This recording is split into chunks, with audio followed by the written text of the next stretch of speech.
स्वागत है दोस्तों आप सब लोगों का मेरे YouTube चैनल ज्ञान गंगा पर। आप सब कैसे हैं साथियों? उम्मीद है कि आप लोग बहुत बढ़िया होंगे और आप लोगों की तैयारी भी बहुत बढ़िया चल रही होगी। दोस्तों आप सब लोगों का बहुत बहुत धन्यवाद। आप लोग कितने मेरे YouTube चैनल और आप टेलीग्राम चैनल को बहुत महत्व देते हैं और मैं देख रहा हूँ कि उसमें संख्या सब्सक्राइबर्स की संख्या बढ़ रही है, तो ये बहुत आप सब लोगों का बहुत बहुत धन्यवाद। और दोस्तों आज का जो टॉपिक है ना बहुसंस्कृतिवाद है दोस्तों, ठीक है ना। तो ये जो टॉपिक है दोस्तों ये कोई बहुत ज्यादा पुराना टॉपिक नहीं है, ये अभी हाल फिलहाल का हो गया। बहुसांस्कृतिकवाद हो गया, या आपका जो है आपका एक और टॉपिक है जो आपका अ, उत्तराधुनिकतावाद, बहुसंस्कृतिवाद और परिस्थितिकीयवाद। ये सारे जो टॉपिक्स हैं ये बहुत नए जुड़े हैं हमारे इसके अंदर, अपने पॉलिटिकल साइंस के अंदर में, ठीक है ना। तो इसको थोड़ा सा समझेंगे कि भाई ये इसके अंदर किस तरह से क्वेश्चंस बनते हैं, ठीक है। और कॉन्सेप्ट्स क्लियर करेंगे और स्टार्ट करते हैं। उससे पहले मैं एक बार जरा जो बच्चे हैं जिन्होंने बहुत अच्छा किया है, एक ये निर्मल है, इन्होंने 90% तक सही किया। नेहा गुप्ता, इन्होंने भी 90% तक सही किया है। उसके बाद किरण है, इन्होंने 50% ठीक किया है। तो किरण आपको थोड़ा और जरूरत है कि आप इसको 60% से ऊपर लेके जाओ। संजू है, इसने 60% किया है, वेरी गुड। MLC कोई है, ये 70% किया है। और रिनाज है, ये कोई 70% किया है, तो रिनाज कॉन्ग्रेचुलेशन। अजय 50% है। तो आप जिन लोगों ने भी आपका 60% से 70% से ऊपर किया है, तो आप लोगों को बहुत बहुत कॉन्ग्रेचुलेशन। और इसी तरह से मेहनत करते रहिए।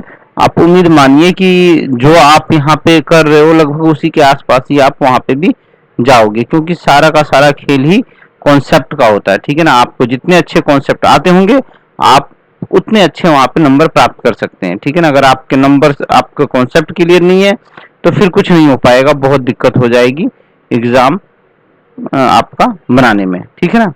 तो दोस्तों बहुत संस्कृतिवाद स्टार्ट करते हैं। एक 30 सेकंड का टाइम दीजिएगा।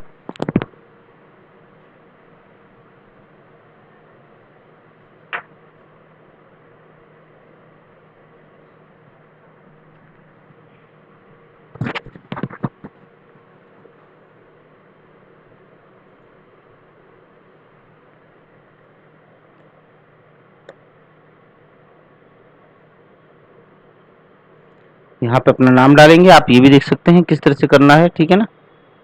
विजय, ठीक है ना, मेरा नाम है विजय। स्टार्ट क्विज, ठीक है ना। तो मैं कोशिश करूंगा आपको एक्सप्लेन भी करूं। तो सभ्यताओं का संघर्ष की अवधारणा किसने दी थी? ये सैमुअल पी हंटिंगटन ने दी थी, ठीक है ना। इन्होंने कहा था। फ्रांसीसी फुकुयामा जो थे उन्होंने इतिहास का अंत दिया था, ठीक है ना। और डेनियल बेल ने विचारधारा का अंत, ठीक है ना। तो आप ये बात याद रखना कि ये फ्रांसीसी फुकुयामा जो है, ठीक है ना, ये वाले है ना, ये क्या देते हैं? ये देते हैं आपका इतिहास का अंत। सैमुअल पी हंटिंगटन आपका सभ्यताओं का संघर्ष। और डेनियल बेल आपका देते हैं विचारधारा का अंत। ये इस तरह से भी क्वेश्चन आ सकता है कि एक तरफ ये आपके फ्रांसीसी फुकुयामा, हंटिंगटन और डेनियल बेल का नाम लिखा होगा, और यहाँ पे दूसरी तरफ यहाँ पे लिखा होगा इतिहास का अंत, यहाँ पे विचारधारा का अंत, यहाँ सभ्यता का अंत। और इसको हमें क्या करना पड़ेगा? मिलान करना पड़ेगा, ठीक है ना। तो ये बात याद रखिएगा। आप इसको मैं ये इतने छोटे में एक्सप्लेन नहीं कर पाऊंगा, लेकिन क्या है कि आप लोग ना इसको ना एक बार देखिएगा अपनी बुक के अंदर में, ठीक है ना। अपनी बुक के अंदर में इसे जरूर देखिएगा इसको कि भाई इसने ऐसा क्या कहा है, विचारधारा का अंत क्या है, उसका अंत क्या है, ठीक है ना। ठीक है, चलो आगे बढ़ते हैं।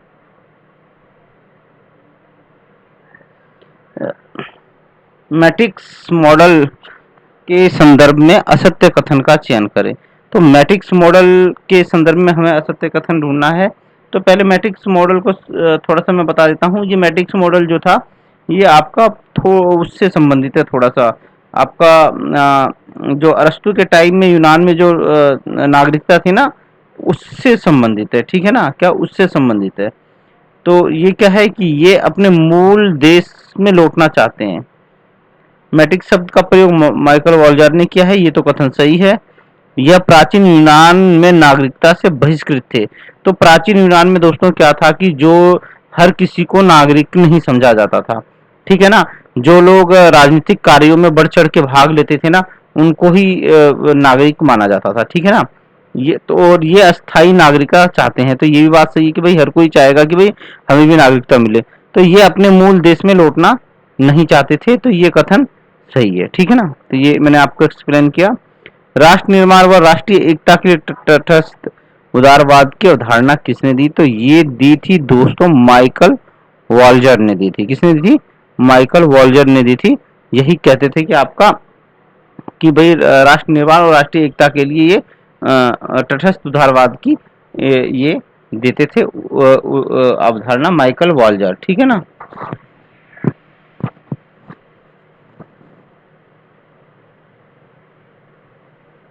भाई तटस्थ उदारवाद किसी भाषा, साहित्य, धर्म, इतिहास, परंपरा आदि को तुलनात्मक वरीयता नहीं देता, सबको समान मानता है, ठीक है ना। तो वाल्जर के अनुसार संयुक्त राज्य अमेरिका जो है तटस्थ उदारवाद का सबसे बढ़िया उदाहरण है।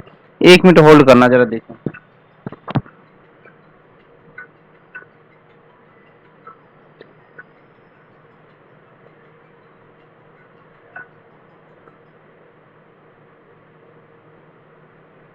अरे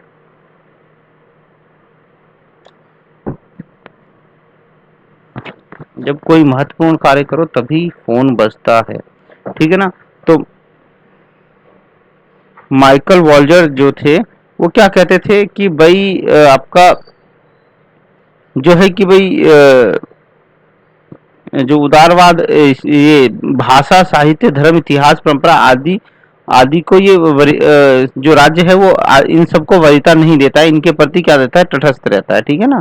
क्या रहता है? राज्य आपका भाषा, साहित्य, धर्म, इतिहास, परंपरा आदि को वरीयता नहीं देता है, तटस्थ रहता है, ठीक है ना। इनको मान्यता नहीं देता है। और अमेरिका क्या है? इसी का उदाहरण है, क्योंकि अमेरिका में इन सब चीजों को महत्व नहीं दिया जाता, सबको समान अवसर दिए जाते हैं, ठीक है ना। तो ये उदारवाद की भी विशेषता आप बोल सकते हो, ठीक है ना। आइजा बर्लिंग समर्थक हैं, किसके समर्थक हैं साथियों? तो उदार उदार बहुलवादी बहुसंस्कृतिवाद के समर्थक हैं। गलन पात्र संस्कृतिवाद के समर्थक हैं। एकल संस्कृतिवाद के समर्थक हैं। उपरोक्त सभी। तो दोस्तों उपरोक्त सभी तो हो नहीं सकता। एकल संस्कृतिवाद मतलब जो एक संस्कृति पर बल देता हो। गलन पात्र मतलब जिसमें बहुत सारी संस्कृतियों का मिश्रण हो।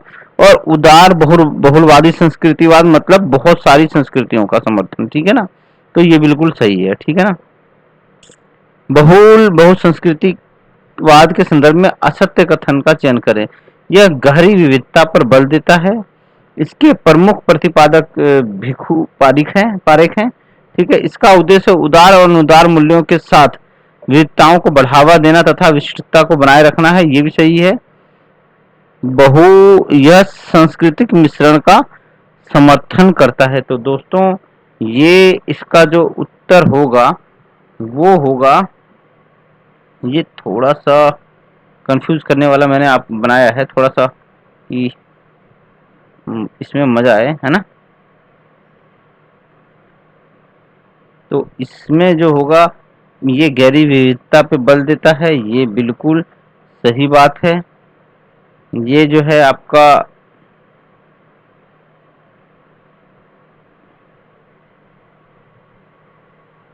इसका उद्देश्य उदार व अनुदार मूल्यों के साथ, ठीक है ना। क्या? उदार और अनुदार मूल्यों के साथ विविधता को बढ़ावा देना। तो दोस्तों बहुसंस्कृतिवाद जो होता है मतलब बहुत सारी संस्कृतियां, और जब बहुत सारी संस्कृतियां होंगी तो बहुत सारी विविधता होगी, ठीक है ना। और जब विविधता होगी तो उसमें क्या होगा? विशिष्टता को बनाए रखना इसका उद्देश्य है। तो बिल्कुल सही बात है, मतलब हर एक संस्कृति इंपॉर्टेंट है, ठीक है ना। बेशक वो अलग अलग उनको महत्व देता है। यह सांस्कृतिक मिश्रण का समर्थन करता है। तो नहीं भाई, ये सांस्कृतिक मिश्रण का समर्थन बिल्कुल नहीं करता है, ठीक है ना। क्या ये सांस्कृतिक मिश्रण का समर्थन ये सांस्कृतिक मिश्रण का समर्थन करता है, ये गलत है, ठीक है ना। ये सांस्कृतिक मिश्रण का समर्थन नहीं करता है, ठीक है ना। ठीक है ना, आगे बढ़ते हैं। भाई ये मिलान करना है, उदार बहुसंस्कृतिवाद, बहुलवादी संस्कृतिवाद और सर्वदेशीय बहुसंस्कृतिवाद। तो इसमें क्या है कि भाई अब इसमें हमें मिलाना है, ठीक है ना, क्या है इसमें हमें मिलाना है, ठीक है ना। तो इसमें जो है आपका उत्तर बनेगा, अब देखो भाई, उदार बहुसंस्कृतिवाद है, बहुलवादी बहुसंस्कृतिवाद है, और क्या है, सर्वदेशीय बहुसंस्कृतिवाद। तो ये सर्वदेशीय बहुसंस्कृतिवाद का समर्थन जो करते हैं वो करते हैं आपका ये जेरेमी वाल्डान, ठीक है ना, क्या कहते हैं, जेरेमी वाल्डान, ठीक है ना। तो ए तीन का ए तो यहाँ है दोस्तों, ठीक है ना। और उसके बाद क्या है,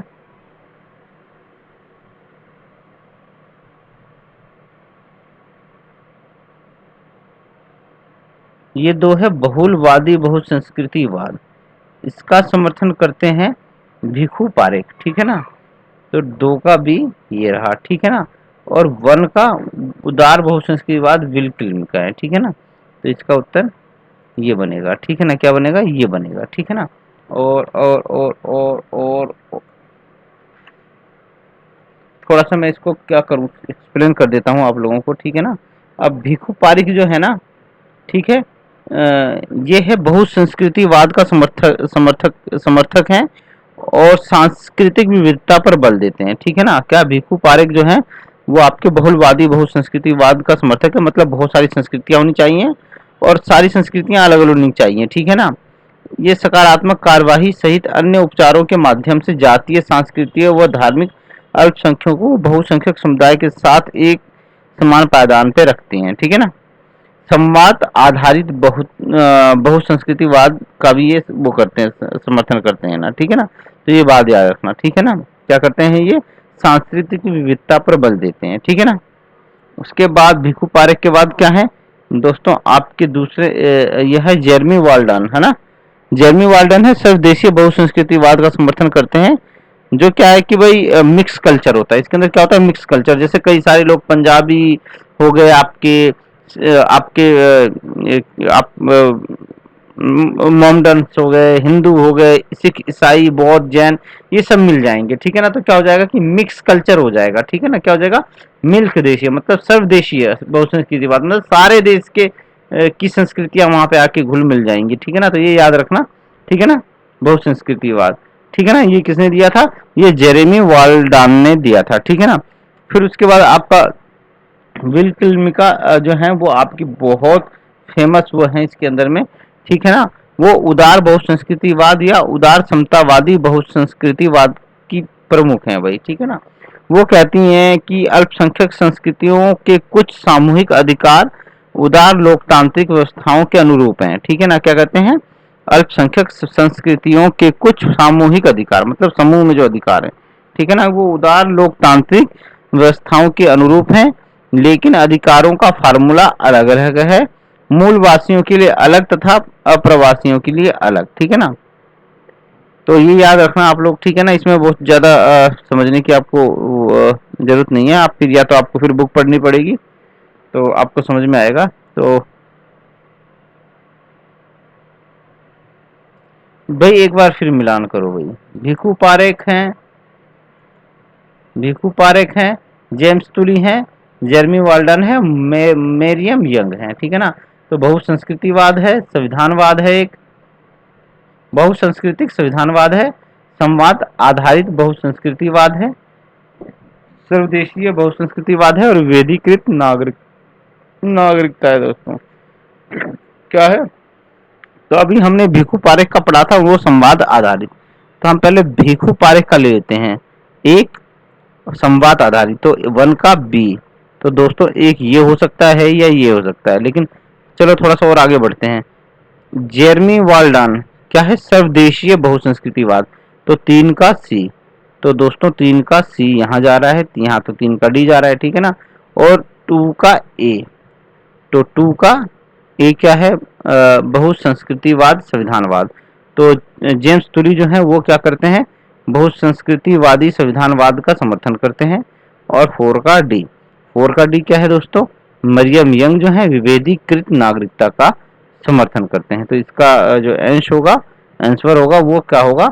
आपका ये होगा 1, ठीक है ना।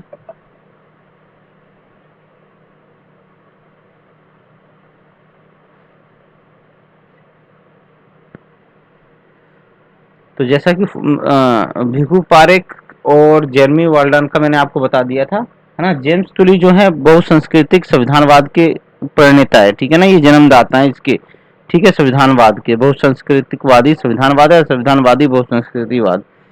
ये क्या कहते हैं कि आधुनिक संविधान की ना ये आलोचना करते हैं। क्यों करते हैं? क्योंकि ये क्या करता है कि एकीकरण, राष्ट्रीय एकता को बढ़ावा देता है, एकता को बढ़ावा देता है, सॉरी, राष्ट्रीय एकता को नहीं, एकता को बढ़ावा देता है, एकीकरण करता है और संप्रभुता को बढ़ावा देता है, ठीक है ना। और जब एकता और संप्रभुता ये दोनों एकीकरण और संप्रभुता बढ़ती है ना, तो इसमें क्या होता है कि भाई छोटे छोटे आपके ये है ना, समुदाय है ना, समूह है ना, इनकी जो मान्यता है ना, इनके जो मूल्य है ना, फिर वो खत्म हो जाते हैं, ठीक है ना। इसीलिए तुली कहते हैं कि प्राचीन जो संविधानवाद का समर्थन जो था ना, वो ज्यादा बढ़िया है, क्योंकि वो विविधता और बहुलता का सम्मान करता था, ठीक है ना। पारंपरिक मूल्यों को स्वीकार मूल्यों व विश्वासों को स्वीकार करता था, ठीक है ना। तो ये चीज है, ये क्या कहते हैं कि भाई पहले के जो संविधान हुआ करते थे उसमें कोई ऐसी व्यवस्था नहीं थी। आज आज कई सारे संविधान आप ऐसे देखोगे कि जो सिर्फ किसी एक पर्टिकुलर को महत्व देते हैं, बाकी सबको महत्व नहीं देते हैं, ठीक है ना। लेकिन वही अगर आप पहले देखोगे तो पहले के जो संविधान थे वो हर किसी को महत्व देते थे, ठीक है ना। तो यही चीज इन्होंने इसके अंदर कहा है जेम्स टुली। तो आपको ये बात याद रखनी है कि जेम्स टुली जो है वो किसके समर्थन करते हैं? वो करते हैं आपका प्राचीन संविधान का, ठीक है ना। तो चलो आगे बढ़ते हैं। और इसमें एक और वर्ड है, कौन सा है? मरियम यंग, है ना, मरियम यंग। ये एक जो थी ये नारीवादी विचारक रही हैं, ठीक है ना। ये विभिन्नता की राजनीति का समर्थक रही हैं, ठीक है ना। ये सामाजिक समूहों की पृथक सांस्कृतिक पहचान के साथ साथ समूह विभेदित अधिकारों पर बल देती हैं, ठीक है ना। तो आगे बढ़ते हैं। आपको ये छोटे छोटे से वर्ड हैं, याद रखने हैं, छोटे छोटे से कॉन्सेप्ट हैं इनके, ठीक है ना। निम्नलिखित में से किसने बहुसंस्कृतिवाद को एकांतवादी सिद्धांत कहा? तो दोस्तों ये थे डॉक्टर अमर्त्य सेन। डॉक्टर अमर्त्य सेन दोस्तों, ठीक है ना। ये नोबल पुरस्कार विजेता है और आपका भारत रत्न सम्मानित है, ठीक है ना। तो इन्होंने क्या कहा था? इन्होंने क्या था, इसको क्या बोलता है? एकांतवादी सिद्धांत कहा था, ठीक है ना। आगे बढ़े दोस्तों। असत्य कथन का चयन करें भाई, ठीक है ना। बहुसंस्कृतिवाद समुदायवाद और उत्तरवाद से जुड़ा हुआ है, बिल्कुल सही है दोस्तों, क्योंकि तीनों ही विचार धाराएं ना बिल्कुल नई है, लेटेस्ट है, अभी मैंने आपसे जिक्र भी किया था, ठीक है ना। तो इसको याद रखना, ये कथन तो सत्य लग रहा है दोस्तों, ठीक है ना। बहुसंस्कृतिवाद में पहचान, रीति रिवाज, मान्यताओं, भाषाओं व साहित्य को महत्व दिया जाता है, ये भी कथन सही है दोस्तों, ठीक है ना। बहुसंस्कृतिवाद का आधार विविधता में एकता है, नहीं दोस्तों, इसका जो है क्या है? एकता में विविधता है, ठीक है ना। विविधता में एकता नहीं है, ठीक है ना, एकता में विविधता है, ठीक है ना। अगर आप इसको यूं समझे कि विविधता में एकता मतलब लोग अलग अलग है फिर उनको एक करोगे आप, ठीक है ना। अगर विविधता है तो फिर एकता कैसे हो सकती है? नहीं हो सकती है, ठीक है ना। लोग अलग अलग हैं तो फिर कैसे एक होंगे? नहीं होंगे। लेकिन एकता के अंदर विविधता हो सकती है, क्योंकि वो पहले एक है, फिर उसके बाद कोई हिंदू है, कोई मुस्लिम है, कोई सिख है, कोई ईसाई है, ठीक है ना। तो भारत क्या है? एकता में विविधता है, ठीक है ना। क्या है? एकता में विविधता है कि भाई पहले ये सारे एक हैं, पहले ये सारे क्या है? भारतीय हैं, फिर उसके बाद हिंदू मुस्लिम सिख ईसाई है, ठीक है ना। ये हुआ क्या? एकता में विविधता। और विविधता में एकता क्या होगा कि हिंदू मुस्लिम सिख ईसाई पहले हैं। अरे जब हिंदू मुस्लिम सिख ईसाई पहले हो जाएंगे तो भारतीय नहीं हो सकते, ठीक है ना। लेकिन पहले भारतीय हैं, फिर उसके बाद हिंदू मुस्लिम ईसाई जो भी हैं, ठीक है ना। तो एग्जाम्पल से मैंने आपको समझाने की कोशिश की। तो बहुसंस्कृतिवाद पहचान व स्वायत्तता का समर्थन करता है, बिल्कुल सही है भाई, ये पहचान और स्वायत्त का समर्थन की राजनीति है, ठीक है ना। भाई फिर सुमेलित करना आ गया, ठीक है। सुमेलित कीजिए। गणतंत्रवाद, समाजवाद, बहुसंस्कृतिवाद और मान्यता की राजनीति, अधिकारों की राजनीति और पुनर्वितरण की राजनीति। तो दोस्तों पुनर्वितरण, पहले इसको ही पकड़ लेते हैं। पुनर्वितरण की बात कौन करता है दोस्तों? तो आप ध्यान रखो, समाजवादी प्रणाली जो है ना, पुनर्वितरण की मांग करती है। कहता है ना मार्क्सवाद कहता है कि भाई क्या होगा कि सर्वहारा वर्ग क्रांति करेगा और फिर पुनर्वितरण होगा, ठीक है ना, दोबारा से वितरण होगा, समाजवाद की स्थापना की जाएगी, ठीक है ना। तो ये पुनर्वितरण मतलब दोबारा वितरण, पहले जो वितरण था उदारवाद के हिसाब से था, भाई खुली प्रतियोगिता थी, जिसके हाथ में जो था वो था। लेकिन समाजवाद में क्या होगा, पुनर्वितरण होगा, दोबारा से वितरण होगा। तो दो का सी, पहले हम दो का सी ढूंढ लेते हैं भाई, दो का सी तो ये रहा देखो, ठीक है ना, दो का सी। अब देखते हैं भाई अ, दो का सी तो हो गया ना। तो इसके बाद आते हैं मान्य अधिकारों की राजनीति। अधिकारों की बात कौन करता है दोस्तों, अधिकारों की बात किसमें की जाती है, अधिकारों की बात की जाती है उदारवाद में, और उदारवाद गणतंत्रवाद के साथ जुड़ा हुआ है, ठीक है ना, क्या है, उदारवाद गणतंत्रवाद के साथ जुड़ा हुआ है। तो अधिकारों की राजनीति एक का बी, एक का बी, एक का बी देखो ये रहा, ठीक है ना दोस्तों। और फिर क्या बोलते हैं, सी है बहुसंस्कृतिवाद। तो बहुसंस्कृतिवाद क्या है, मान्यता की राजनीति है, क्योंकि बहुत संस्कृतियां होती हैं, वो क्या चाहती हैं, वो सब मान्यता चाहती हैं कि भाई मेरी संस्कृति को मान्यता मिले, ठीक है ना। कोई क्या बोलते हैं राजस्थानी है, वो चाहता है कि मेरे कल्चर को प्रायोरिटी दी जाए, ठीक है ना। कोई कश्मीरी है, कोई उत्तराखंड का है, कोई उड़िया, मेघालय, असम, जहाँ के सब लोग क्या है, वो मान्यता चाहते हैं कि भाई उनको भी मान्यता दी जाए, और वो मान्यता की राजनीति चलते हैं, ठीक है ना। तो बहुसंस्कृतिवाद क्या है, मान्यता की राजनीति है। तो तीन का ए। तो ये दोस्तों ये मैंने आपको समझाने की कोशिश की, और एक बार सबमिट करते हैं, देखते हैं रिजल्ट क्या आता है, क्योंकि गलती मेरे से भी हो सकती है, आखिर मैं भी इंसान हूँ, है ना। तो दोस्तों आप जैसा कि देख रहे हैं कि इसमें सारे के सारे सही हैं, बिल्कुल करेक्ट आंसर्स हैं, ठीक है ना। तो आप लोग इसको करिएगा, अगर आप लोगों को ना समझ में आए, है ना, तो आप लोग मेरे से बात कर सकते हैं, कांटेक्ट कर सकते हैं, ठीक है ना। और मैं आपका अपने डिस्क्रिप्शन इस वीडियो के डिस्क्रिप्शन बॉक्स में आपको टेलीग्राम का लिंक दे दूंगा, आप वहां पे जुड़िए, ताकि मैं आप लोगों को ऐसे बढ़िया बढ़िया क्विज दे सकूं। और अब मैं आप लगभग लगभग 200 क्वेश्चंस के करीब की एक कॉम्परेटिव पॉलिटिक्स की पूरी सीरीज लाने वाला हूँ, ठीक है ना। तो आप लोग अगर ज्वाइन कर लेंगे तो बड़ा मजा आने वाला है उसके अंदर, क्योंकि ये थ्योरी तो ऑलमोस्ट हो गई है खत्म, क्योंकि आज हमने बहुत संस्कृतिवाद किया है, पारिस्थितिकीवाद पे हम कुछ काम करेंगे, मैं कुछ काम करूंगा, और उसके बाद ये हो जाएगा आपका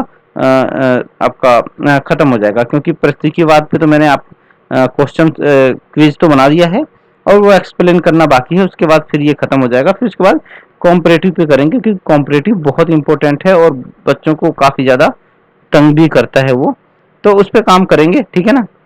तो आप सब लोग जो भी हैं मेरी क्या बोलते हैं, जो भी सपोर्ट कर रहे हैं, उसके लिए बहुत बहुत धन्यवाद, ठीक है ना।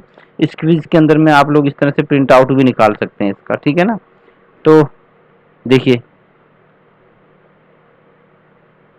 आप लोग ऐसे ही जुड़िए, आप लोगों को मेरा चैनल पसंद आता है तो आप ज़्यादा से ज़्यादा लोगों को लाइक कीजिए, शेयर कीजिए, ज़्यादा से ज़्यादा लोगों तक पहुंचाइए, ताकि मैं क्या कर सकूं कि मैं मतलब कोशिश कर रहा हूं, जैसे पीएचडी में एडमिशन हो जाएगा तो उसके बाद फिर रेगुलर क्लास भी चालू होगी, ठीक है ना। ये देखिए आ गया ना। आप इस तरह से प्रिंट आउट भी इसका निकाल सकते हैं, ठीक है ना। आप इसका प्रिंट आउट निकाल सकते हैं, और आप इसको अपने पास स्टोर करके रख सकते हैं, ठीक है ना। तो अभी के लिए इतना ही। जय हिंद,